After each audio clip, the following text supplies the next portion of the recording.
모든 회중이 큰 소리로 대답하여 이르되 당신의 말씀대로 우리가 마땅히 행할 것이니이다. 아멘. 에스라는 하나님의 성전 앞에 엎드려 울며 기도하여 자복했습니다. 그런데 그 자리는 혼자만의 회개의 자리가 아니었습니다. 이스라엘 가운데 남자와 여자 그리고 어린아이들까지 그 곁으로 모여들었습니다. 한 사람의 무릎꿇음이 공동체의 마음을 흔든 것입니다. 이때 엘람 자손 중 여이엘의 아들 스가냐가 에스라에게 나아옵니다. 그는 이방 사람과의 결혼 문제에 있어서 자유로운 사람이 아니었습니다. 그럼에도 그는 침묵하지 않고 책임을 회피하지 않습니다. 그는 우리가 우리 하나님께 범죄하였으나 이스라엘에게 오히려 소망이 있다고 말합니다. 이 고백에는 두 가지 의미가 있습니다. 하나는 죄에 대한 분명한 인정이고 다른 하나는 은혜가 아직 끝나지 않았다는 믿음입니다. 그리고 스가냐는 회복의 방향을 분명히 제시합니다. 그것은 상황을 봉합하는 타협이 아니라 하나님의 말씀에 따른 결단이었습니다. 하나님과 언약을 새롭게 하고 잘못된 관계를 정리하자는 제안은 쉽지 않은 선택이었습니다.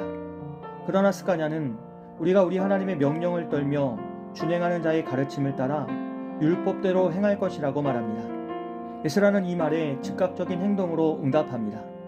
그는 제사장들과 레위 사람들, 온 이스라엘로 하여금 이 말대로 행하겠다는 맹세를 하게 합니다. 그러자 무리가 맹세를 합니다.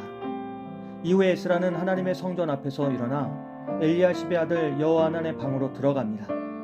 그리고 그는 사로잡혔던 자들의 죄를 근심하여 음식도 먹지 않고 물도 마시지 않으며 슬퍼합니다.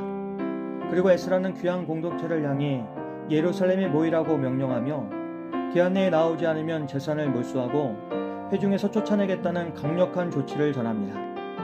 그리고 사흘 만에 유다와 베냐민 사람들이 모두 예루살렘에 모였습니다.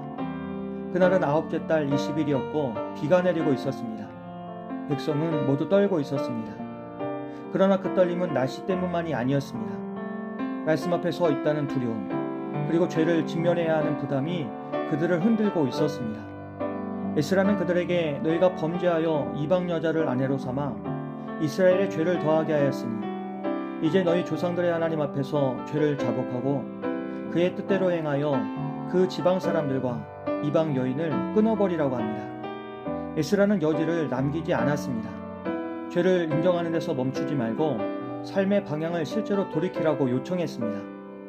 이에 모든 회중이 큰 소리로 대답하여 당신의 말씀대로 우리가 마땅히 행하겠다고 합니다.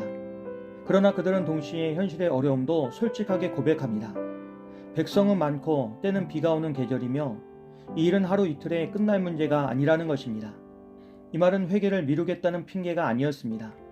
책임을 끝까지 감당하기 위한 신중함의 표현이었습니다. 그래서 그들은 지도자들을 세우고 질서 있게 이 일을 처리하자고 제안합니다. 그러나 이 결정에 모두가 동의한 것은 아니었습니다.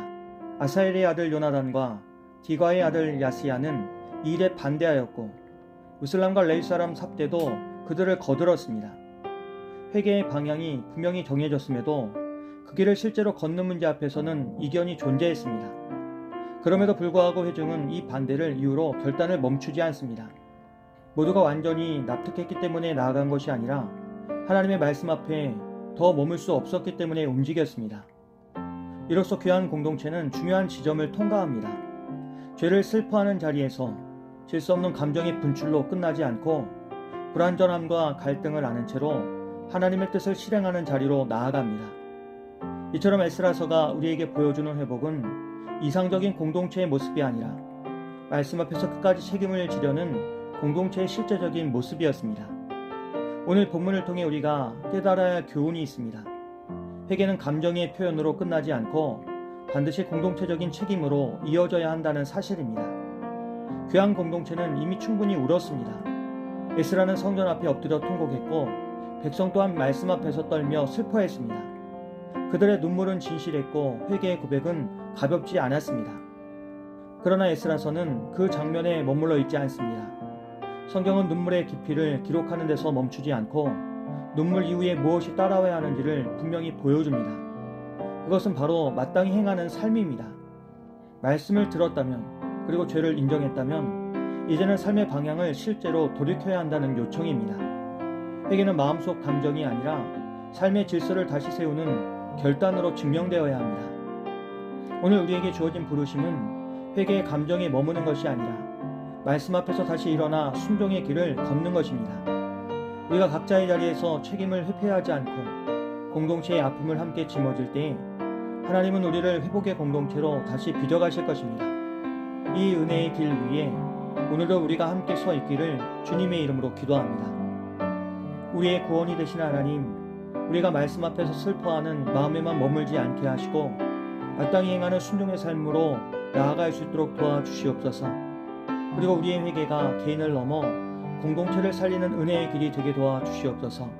예수님의 이름으로 기도합니다. 아멘.